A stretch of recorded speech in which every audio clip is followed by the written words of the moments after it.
jo vetëm kuantitative, por edhe thelbësore kualitative, tregon që Tetova ka nevojë dhe që ka të ri që po t'ju krijohet mundësia, duan të bëjnë diçka për komunitetin. Do të thotë, nuk ka nevojë dhe t'i ndihmosh, vetëm mos t'i pengosh, t'ju krijosh një mundësi dhe Të nderuar miq, përshëndetje dhe mirë se po takohemi përsëri në episodin e radhës të Open Mic. Shpresoj shumë që t'ju ketë marrë malli paksa për ne dhe ta shihoni bisedën që do ta realizojmë sot këtu bashkë me mysafirin e radhës. Arti dhe filmi si forca të transformimit ishte shprehja që e dëgjova ditëve të fundit. Më pëlqeu shumë, por në të njëjtën kohë kuptova që ka një mesazh pasaj mjaft interesant dhe filozofik dhe të cilin do ta elaborojmë pak më vonë. Do të flasim sot për botën e kinematografisë, do të flasim sot për filmin, ose e thënë më saktë do të flasim për festivalin Watch Out, një festival i filmit që organizohet në qytetin e bukur të Tetovës nga qendra Loja, tash e 14 edicione. Këtë vit kemi edicionin e 14. Për të folur më shumë rreth festivalit, rreth detajeve, rreth imësirave, risive, rrjedhshmërisë së festivalit ndër vite, por edhe në këtë vit, unë kam deri dhe kënaqësinë të kem të ftuar drejtorin e qendrës Loja, zotëri Bujar Luma. Mirë se na erdhët. Faleminderit për ftesën, është kënaqësi që bashkë bisedojmë dhe të sjellim ato çfarë festivali supozohet sjell në edicionin e tij të 14. Faleminderit. E çmoj shumë kohën tuaj nga që ma merr mendja këtë periudhë të keni ngarkuar, është edhe startimi i festivalit, andaj e çmoj shumë kohën tuaj. Po në realitet kemi kohë të ngarkuar, festivali është një nga aktivitetet të cilat jemi të kyçur për momentin. Ende një ditë para se të përfundoj festivali kemi një projekt tjetër i cili ka për qëllim aktivizmin qytetar, po ashtu transformimin, kësaj radhe sportin e ka si disiplinë, do të kemi klub të njohur gjerman edhe francez. Klubi francez është i ligës 2 të Red Star, një klub me histori fantastike. Menjëherë pastaj do të ketë, para se të mbyllet ajo, një grup studentësh nga Maqedonia që do të jenë pjesë e vizitës studimore në Passau në Gjermani. 18 studentë përzgjedhur nga 200 që kanë aplikuar, edhe pastaj një exchange tjetër që është në Itali, e cila në thelbe ka folklorin. Do të thonë 15 rinj nga Maqedonia, kështu që jemi në stafi është i mirë, bën punën me përkushtim, kështu që kam një komoditet që të vjedhet bashkë bisedojmë, është kënaqësi. E vlerësojmë. Ju jeni drejtori i qendrës Loja. Mund të na elaboroni pak funksionin e qendrës Loja? Po. Shtrirjen e saj, le të themi. Faktikisht unë jam bashkëthemelues i qendrës Loja, do të thotë qendra Loja fillimisht ka qenë një shfaqje teatri. Në vitin 99 unë me formim profesional jam regjisor teatri, edhe në 99 kur është dhënë premiera, faktikisht shfaqja ka filluar diku në 97 si produksion, me kushte shumë vështira, me financa shumë pakta, me aktorë shumë mirë përkushtuar, me staf shumë mirë. Dy nga ata nuk janë mes neve, Luran Ahmeti dhe Besim Lutolli, dy personat fantastik që i kam njohur, kam pas nderin të njohur jetën time. Edhe në atë kohë ne kemi menduar që problemet cilat tash i trajtojnë përmes filmit, atëherë i trajtonin përmes teatrit. Loja është një shfaqje e cila sjell multiperspektivën, përdor artin për sjell multiperspektivën për një ngjarje e cila është e vërtetë. Siç shpesh kemi ngjarje ku për arsye të ndryshme komunitetet, individët kanë një perceptim ndryshe për të njëjtin event. Nga aty pastaj ndodhi lufta, një nga refugjatët ishte aktori, skenografi i njohur Besim Lutolli, i cili u bashkangjit në shfaqje. Me Besimin ne u kyçëm konflikt, do thotë ndërprem provat edhe vazhdonim të shkojmë në kampet që ishte me refugjatë fëmijët, punonim me teknika artistike, dhe kështu për herë të parë kuptuam edhe rolin shtesë që e ka arti. Rolin për të përballuar situatat vështira, për ta transformuar hapësirën publike, për të transformuar narrativet, edhe një punë për te asaj, do thotë që të gjendet si mjet pune me njerëzit cilët ishin kohë të traumave atë.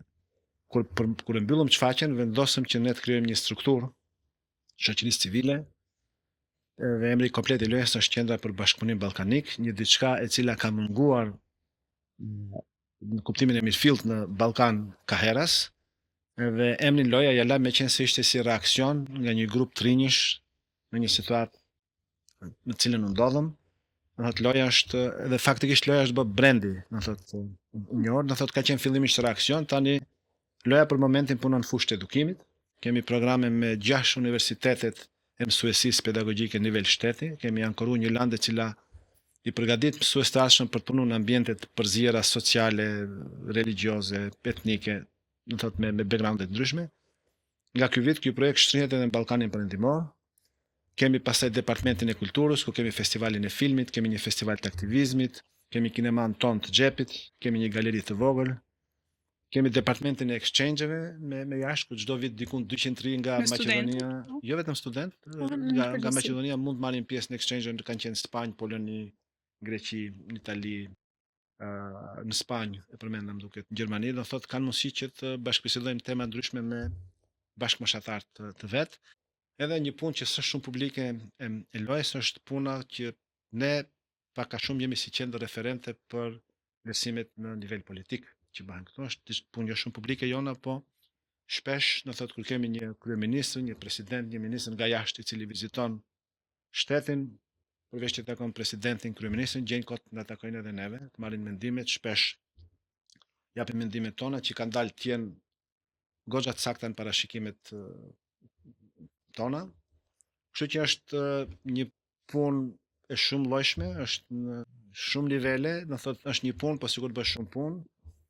Në thelbe ka mobilitetin, në thelbe ka transformimin dhe mjet të departamenti i kulturës përdorim artin, ndërkohë te departamenti i edukimit punojmë me fakultetet pedagogjike, me qenë se një kërkim, një anketimi joni që kemi bën vitin 2005 për kuptu pse komunitetet janë të ndara, ka treguar që ndasia buron nga vetë institucionet e shtetit, nga kurikulat që janë të fshehura. Dhe ne po adresojmë, në thotë thyhet ky mit, në thotë që edhe paqja në fagjat mund ndërtohet vetëm nëse është e institucionalizuar dhe e mirëfillt. Do thotë pak a shumë kjo është loja. Për tjerat mund bashkëbisedojmë. Përsa i përket festivalit që është në kuadër të lojës, këtë vit kemi edicionin e 14, ashtu? Po. Unë me sa dëgjojmë rreth e përqark shumë festivale të tilla janë afatshkurte. Bëhen 2 vite, 3 vite, 5 vite, ndërpreren. Si keni arritur ta mbani gjallë këtë festival tash e 14 edicione? Do të është festivali i parë i filmit që mbahet në rajonin e Pallogut. Është festivali i veçantë për shkak natyrës vet, do të thotë është ndodh në ambient të hapur, ka 4 disiplina, filmin artistik, të shkurt, dokumentar, eksperimental dhe të animuar. Organizohet kryesisht në baza vullnetare me financa shumë të vogla, me përkrahje shumë vogël nga Instituti Goethe Shkup dhe partnerët tonë Vustro që janë nga Gjermania, po kryesisht aseti jonë më i fortë janë vullnetarët, cilët bëjnë punë fantastike, duke filluar nga priselektimi, dekorimi, organizimi, nëse do të jeni atje do të keni mundësi që ta dëshmoni vetë. Do thotë është një punë fantastike që bën stafi, edhe unë mendoj që fakti që festivali ka mbijetuar kaq vite dhe ka rritje jo vetëm kualitative, po thelbësore, jo vetëm kuantitative, po edhe thelbësore kualitative, tregon që Tetova ka nevojë dhe që ka të ri që po t'ju krijohet mundësia, duan të bëjnë diçka për komunitetin. Do të thotë nuk ka nevojë dhe të ndihmosh, vetëm mos t'i pengosh, t'ju krijosh një mundësi dhe ato bëjnë punën me shumë entuziazëm dhe përkushtim. Do thotë ky mund të jetë aseti kryesore. Dyta, stafi më i vjetër që është loja, janë staf me shumë eksperiencë, bëjnë një punë fantastike, shpesh nuk janë linja e parë e lojës që ajo që duket siç unë që flas këtu, po bëjnë një punë për çdo respekt. Do thotë është kombinimi i rrethanave. Edhe ajo që është e veçantë për festivalin ton, kemi edicionin e 14, po përsëris meritje kuantitative dhe kualitative, po pa asnjë qindark, as nga Bashkia e Tetovës, as nga institucionet e shtetit. Nuk keni mbështetje nga absolutisht asnjë. Ne nuk kemi kërkuar me termat e atyne, me kushtet e atyne. Do thotë heshtja nuk mund blihet kene. Prandaj kemi mundësi ta bëjmë, ka dhe festivale tjera që rriten ose zvoglohen mbas të lidhjeve që i kanë me institucionet e shtetit, mbas financave. Kjo nuk është politika jonë, secili ka të vetën, nuk du të komentoj askënd, po politika jonë është që ne bëhet diçka afatgjatë, burimore, kualitative, dhe një diçka tjetër, ne si kulturë nuk kemi krizë identiteti, askush nuk na mohon as gjuhën, as flamurin, as origjinën. Do thotë kjo është një premisë shumë e mirë, që ne të hapemi, të shfrytëzojmë ndaj botës. Po. Edhe pikërisht ne këtë e bëjmë. Do thotë trinjët tonë që marrin pjesë jo vetëm festival këtë ditë, po edhe në exchange të tjera, në asnjë moment nuk janë inferior me të rinjtë tjerë. Dhe kjo është një psikologji që duhet të ushqehet. se kryesisht ne huajnë si punëtor krahut që kanë qenë tonët jashtë ose për çdo respekt për secilin punë, po ka qenë një raport inferioriteti që është ndërtuar me kultura tjera. Do thotë ne përsëris kemi një identitet që nuk e mohon askush, s'ka si ta mohoj. Edhe kjo është një premisë e mirë që ne të hapemi, të bashkëpunojmë, të vendosim ura bashkëpunimi me jashtë, ta kuptojmë drejt që bota është dinamike, asgjë nuk është statike, dhe ne në këtë pozicion duhet të jemi dinamik. Do thotë që të mund të kemi një thadhme më të mirë, ashtu siç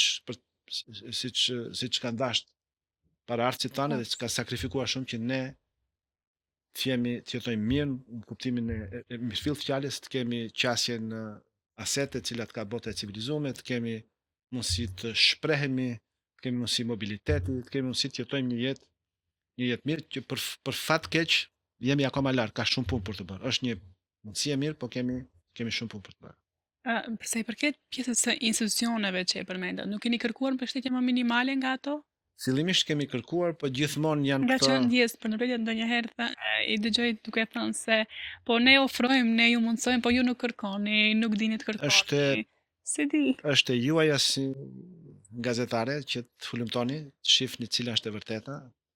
Po realiteti është që jo vetëm festivali, po qendra loja për 90 qershor 99 jemi të milum, gati 25 vite e gjys, 26 vite e gjys. Nuk kemi marrë asnjë qendark as nga shteti, as nga bashkia. Ndërkohë që bëjmë punë publike në Tetov, ku nuk ka kinema, ku nuk ka pas as teatr, ku s'kishte as galeri. Nga 2004 deri në 2007 në qendra loja ka qenë hapësira vetme për ekspozita, për shfaqje filmi, për një debat, për një performancë të vogël. Ne kemi bërë punë publike për cilën ne paguajmë taksa dhe kundërta nuk marrim asgjë. Po të vim sot, do thotë qendra loja me 9 vet staf, të punësuar dhe vullnetar, 9 vet jemi komplet. Në kuptimin e volumit të aktiviteteve dhe kualitetit të aktiviteteve, bën sa që bëjmë bashk komplet institucionet e kulturës të Tetov, Pallati i Kulturës, teatri, muzeu, galeria. Me 100 punësume më tepër, me 10 fishën e buxhetit. Do thotë ne me kaq pak resurse mendoj që bëjmë normalisht ka lëvizje se s'ka pas institucione, do thotë Godina nuk është institucion vetë, duhet kultura institucionale që besoj që perspektiva është e mirë dhe është bë klishe, është konsumuar kjo që do e them, po vakt aty ku politika është ngatruar vetëm se ka prish punë, nuk është që ka kryer një mundësi të mirë për avancimin e temave për cilat flasim. Ndërkohë, nëse e shef të shtetformimin në shumë vende, në thelbin e shtetformimit është kultura. Normalisht ka pas njerëz të pushkës që kanë luftuar, po pastaj drejtimin, orientimin edhe kultivimin e bën kultura. Kështu që mendoj që duhet bëhet më shumë këtë drejtim. Po të shihni buxhetet e institucioneve bashkiake dhe të shtetit. Kultura është shumë pak. Mjetet që ndajmë për kulturë janë shumë pak. Po të shihni marrëveshjet e paqes në komplet Europë. Kam mik që i ka bërë studimin në marrëveshjeve të paqes. Marrëveshjet paqësore, të cilat në thelb nuk e kanë kulturën si mjet pajtimi, nuk funksionojnë. Për shembull konkret është pajtimi franko-gjerman. Kanë qenë dy armiqt më të përbetuar në Europë me më shumë viktima nga të gjithë. Fakti që ato jetojnë sot në paqe është që kanë pas një mekanizëm i cili është zyra franko-gjermane për tri, e cila çdo vit mundson 300.000 trive gjerman dhe francez.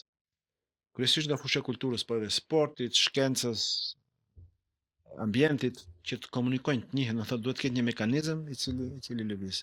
Ne ky mekanizëm për fat keq institucional në mungon, është shoqëria civile që e bën, ne mendoj që kemi një model që mund të afrojmë, po kemi limitet tona, do thotë ne jemi pak, kemi resurse shumë vogla, mund të trajtojmë brenda viti 5.000, 10.000 vet, nuk kemi ministri nuk kemi bashki që të ndikojmë më shumë. A ju demotivoi ndonjëherë sistemi? Nëse a ju bëri të mendoni ndonjëherë jo, ale fare, të largohem nga kjo pjesa? Kam pas mundësi të largohem shpesh, vazhdoj të kem mundësi, do të thotë nuk është që kam pas ndonjë demotivim në këtë kuptim, motivimi vjen nga prezenca e publikut, nga faktikisht edhe natyra e punës, cilën e pëlqej, po shpesh e pyes veten pse jemi në këtë gjendje, shpesh duhet të sqarohem edhe me kolegë që janë stafit më të ri që nuk e kuptojmë pse bëjmë këtë punë, ndërkohë që ana tjetër bën të kundërtën, është një debat konstant i vazhdueshëm, po unë për vete nuk është që kam ndonjë pritshmëri të lartë për klasës son politike. Do thotë unë këtë drejtim do befasohesha nëse do ndodhte Do diçka diçka e mirë. mirë. Do isha okay nëse nuk pengonin. Me Fakta mos pengojnë. me pengesat jemi kështu, nuk do kohë. Do kohë, normalisht jo aq sa është dash më para, se tani disa gjëra nuk ka nevojë që ne t'i shpikim. Do të Ndoni që është me lehtë është qasja? me lehtë se kemi, do thotë, mundësi tash një informat që mund ndodhe me një cep botës si për disa minuta mund ta kesh, mund të studiosh modulet, mund të bësh siç e thon outsourcing, mund të marrësh ekspertizë nga jashtë. Jo gjithmonë e mirë, po mund të dialogosh. Tjerat pastaj do thotë mjafton të duas. Nëse don, mundet. Po nëse don ose nuk don, këtë kjo është pastaj diçka tjetër. Unë mendoj që shumica nuk është që kanë kapacitet shumë të limituar të kuptimit. Nëse ato din të lëvizin lekt prej ke pika A te pika B dhe te pika C, do thotë nuk është që kanë mungesë shkatësisë të kuptuarit. Thjesht nuk duan, nuk kanë një qëllim për të bërë diçka më mirë. Kthehemi pak tek festivali, tek agjenda e festivalit. Fillon me 18 qershor, ashtu nëse nuk Po, gaboj? fillon nesër në Nesër. ora 8. Do të jetë prezente edhe ambasadorja gjermane Petra Drexler, drejtues të Institutit Goethe-Schupp, edhe shumë mysafirë të ri. Nuk është që ne kemi një target publiku që thirrim institucionet, veçantinë, ne bëjmë një thirrje, kush do që do filmin mund vi, po zakonisht vendi është i mbushur plot. Në rast që do të ketë shik, kemi 2 kinemat tona, kineman e xhepit dhe dhomën e komunitetit sipër, të cilët lehtësisht mund të akomodojnë diku ke 160 persona me projekcion paralel. Uroj të mbaj Po nëse do të jetë, uroj edhe unë, zakonisht ka qenë aleati jonë për vetëm një viti, po aty nuk diçka ka ndodhur aty. Gjithsesi, projekcionet fillojnë ora 8, nata e parë do të jetë me filma pak më të shkurtë. Di që festivali ka edhe një shpirt garues brenda, ka Po, jurinë e vet, Po, diçka? ka juri e festivalit, Po? si vjet nga Maqedonia kemi Sinoliçka Trpkova, aktore shumë i njohur, nga Kosova kemi Visar Krushe, një skenarist shumë i njohur, edhe një fotograf aktivist gjerman shumë i njohur, i cili emrin artistik e ka Marion. Në fakt ka një emër tjetër, po meqense është shumë i njohur në Gjermani për shkak natyrës punës tij që ka bën me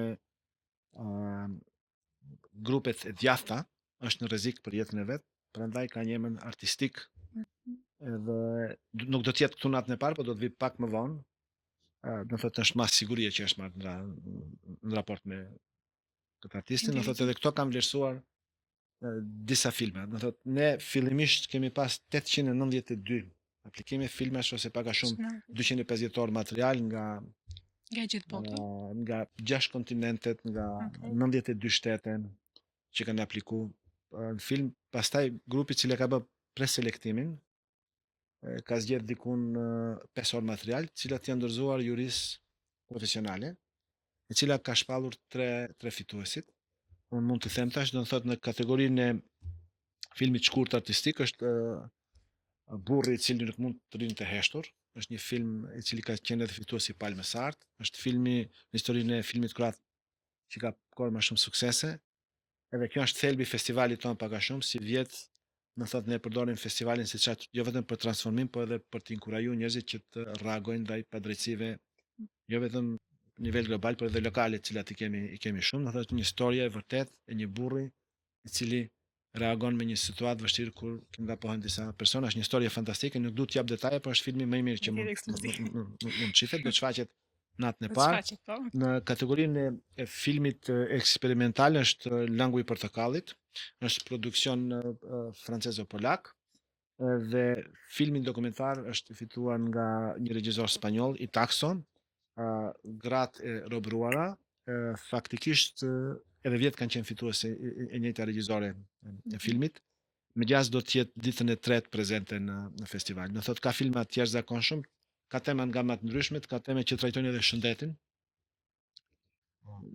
një storje fantastike se si disa njerëz e lidhin bestitnit edhe lutjet që të kurohen. Që t'jenë Kurohen, do thotë kurshëruese, fuqinë e okay. autosuggestionit që ka të bëjë pak a shumë edhe me smundjet mentale, të cilat janë shumë dukshme Aktuale, po.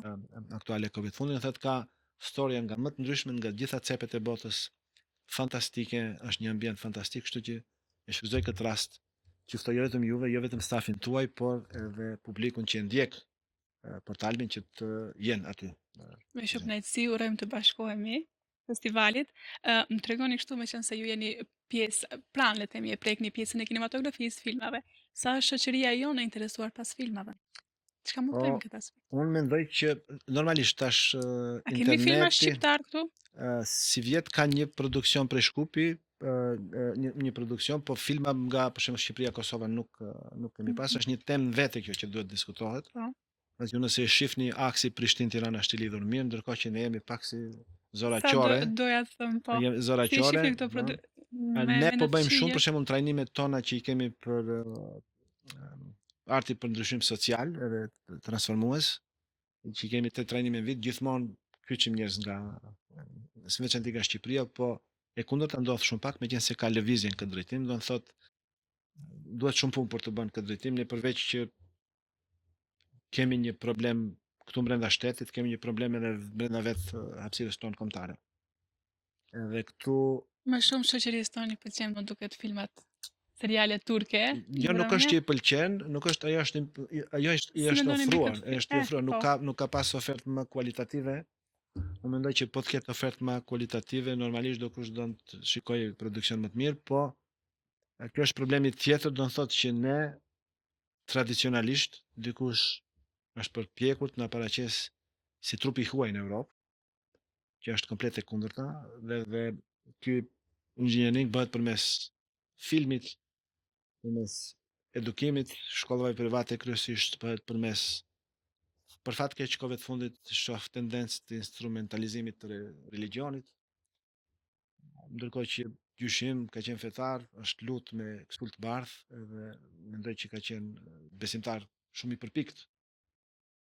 Ndërkohë që instrumentalizimi në hapësirë publike besoj që mund të jetë i dëmshëm për vetë besimtarët. Edhe në këtë drejtim komuniteti jon është një target duke filluar nga kultura që ofrohet, nga shkollimi dhe shëndetësia kohëve të fundit private, kështu që duhet të jemi pak më vigjilent në këtë drejtim, duhet të gjejmë mekanizma për të integruar brenda vetë hapësirës sonë. Gjithmonë kjo nuk duhet shihet rrezik për asnjë komunitet tjetër. Në sa më të avancuar të jemi në edhe sa më të suksesshëm të jemi në integrimet brenda për brenda, sjell një siguri e cila pastaj kryen një premisë mirë për bashkëpunim me komunitetin tjetër. Po kjo është diçka që duhet të jetë e menduar mirë, se për fat keq shpesh edhe kur dikush e ka lëviz simbolet kombëtare, zakonisht aty ka pas një hajni të madhe ose një mashtrim të madh, do thotë qasja nuk ka qenë e sinqertë. Kështu që sa mund të kenë faj ato që nuk brenda hapësirës tonë, që nuk na ftojnë. Aq faj kemi ne që nuk kemi gjetë mekanizme që të ofrohemi. Si të jemi, si të ofrohemi. Të ofrohemi, jo të ofrohemi, po të komunikojmë, se ofrimi është pastaj krijon një të lartë poshtë të ofrohemi. Jo afrim, po në kuptimin e si të komunikojmë më mirë. Ne si loja bëjmë aq sa mundemi. Normalisht hapësira e manovrimit nuk është shumë e madhe, duhet të jemi shumë inteligjent dhe sinqert këtë drejtim. Me kaq sa mund të flasim këtë emision tuaj. Për sa i përket, do doja të flisnim edhe më gjatë, edhe më detaje mbi këto tema kaq të rëndësishme. Për sa i përket festivalit, di që kemi në agjendën tuaj, në programin tuaj edhe grupe pune, work. Po trajnime do të ketë, workshope do të ketë, workshope ndryshme. kryesisht do të ketë 2 trajnime që janë për se si shpesh arti përdoret si formë propagande, edhe se si të njihet ky lloj arti, do të ketë 2 trajnues që vinë nga Gjermania, Christoph Grafing dhe Alex Metz, do të kemi edhe një po ashtu një koncert klasik shumë të mirë me një gitarë klasike, një austriako-gjerman, i cili do të jap. Kemi pas një interes. Po, do të kemi pas shumë interes edhe prej një regjisorit i cili ka mbajtur trajnimin loja Fatmir Koçi, një regjisor fantastik, mirë po ka filmat metrazhi gjatë, ne nuk mund të kyçim këtë festival, po shohim mundësi që të bëjmë një eveniment veçantë dikun në korrik ose në shtator. Për zotin Fatmir Koçi. A mund t'i premtojmë publikut që do ta kemi festivalin edhe edicioneve tjera ose lëvizje tjera në botën e pjesën e kinematografisë dhe filmit? Ajo që ne mund premtojmë është që ne do të bëjmë maksimumin që festivali të jetë aty dhe kur mos jemi ne fizikisht, që kjo është mbjell kjo fare, është kultivu kjo ide. A tjerat pastaj vazhdotin, shohim e bëjmë. Faleminderoj shumë që ishit pjesë e jona. Mirë mirë shumë që realizuam këtë bisedë kaq të bukur, kaq informative, me temë kaq të rëndësishme, jo vetëm mbi festivalin, por edhe mbi komplet botën e kinematografisë dhe gjendjes së saj në vend dhe në komplet Ballkanin Perëndimor apo në botë. E çmoj shumë. Ishte kënaqësi që bashkë biseduam, të falenderoj shumë për mënyrën se si udhëhoqe këtë podcast. Dhe uroj që të jetë fillimi një bashkëpunimi të mirë, që të vini të shihni edhe evente të tjera, për shembull siç thash një javë mbas ose një ditë mbas, një ditë para, po do zgjat për një javë. Është projekti i sportit i cili është po ashtu fantastik, e ka kulturën po ashtu në thelb. Dhe pastaj do të ketë edhe aktivitete të tjera. Uroj të shihemi përsëri. Faleminderit. Faleminderit shumë. Dashur miq, kështu erdhëm në përfundim të kësaj bisede kaq të këndshme. Uroj që ta keni shijuar edhe ju njësoj si ne këtu në studio. Ne pa diskutim që do të shihemi herave tjera çdo të enjte bashkë këtu me mua në portal dhe në studion ton. Shihemi herave tjera.